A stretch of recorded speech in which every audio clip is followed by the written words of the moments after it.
Hello दोस्तों, कैसे हैं आप सब।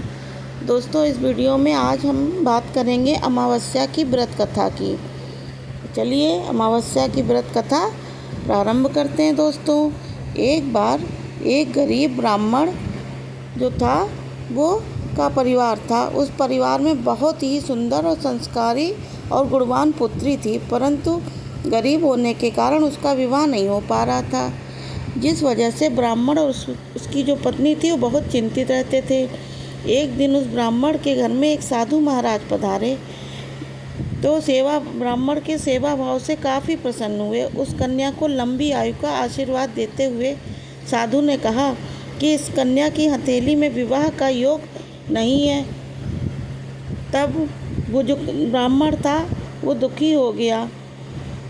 दंपति ने साधु से पूछा कि कौन सा शुभ कार्य करे वो कन्या जिससे उसके हाथ में विवाह का योग प्रबल हो जाए। तब साधु ने कुछ देर विचार करके बताया कि कुछ ही दूरी पर एक गांव में सोना नाम की धोबिन रहती है, जो बहुत ही संस्कारी, संपन्न और पतिपरायण है।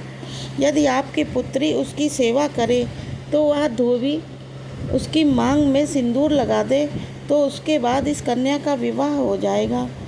साधु ने यह भी कहा कि वह धोबिन कहीं आती जाती नहीं है, वह हमेशा अपने घर में ही रहती है। ऐसी बातें सुनकर उसने अपनी बेटी से धोबिन की सेवा करने के लिए कहा।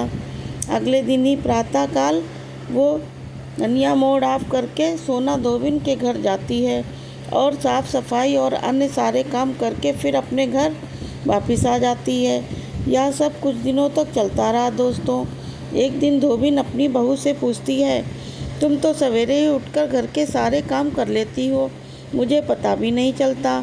तो बहू ने कहा, माँ जी, मैंने तो सोचा कि आप ही सुबह उठकर सारे काम खत्म कर लेती हो, मैं तो देर से उठती हूँ।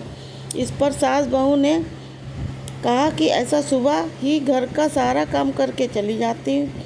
दोनों सास बहू ने देखा कि एक कन्या अंधेरे में आती है और घर के सारे काम करके वापस चली जाती है।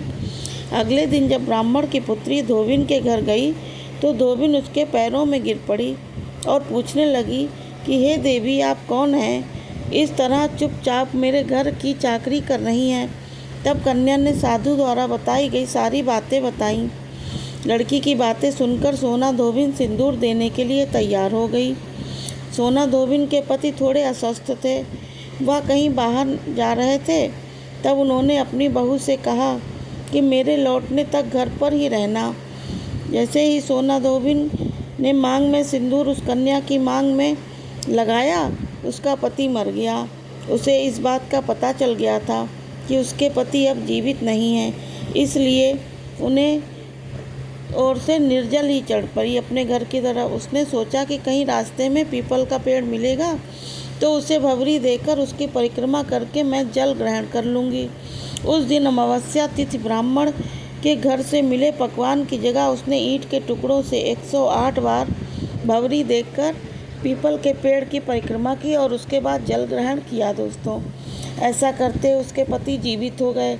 इसलिए जो व्यक्ति अमावस्या के दिन भर देता है, यानी भोजन की सामग्री दान करता है, उसके यहाँ सुख सौभाग्य की वृद्धि होती है।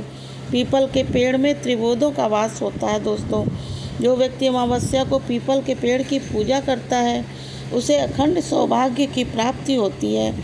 तथा समाप्त। ओम नमः शिवाय। यदि आपको वीडियो पसंद आई तो कमेंट बॉक्स में ज़रूर बोलिएगा और यही चैनल को सब्सक्राइब कर दीजिएगा। दोस्तों, अगली वीडियो में फिर मिलेंगे। Okay, bye bye.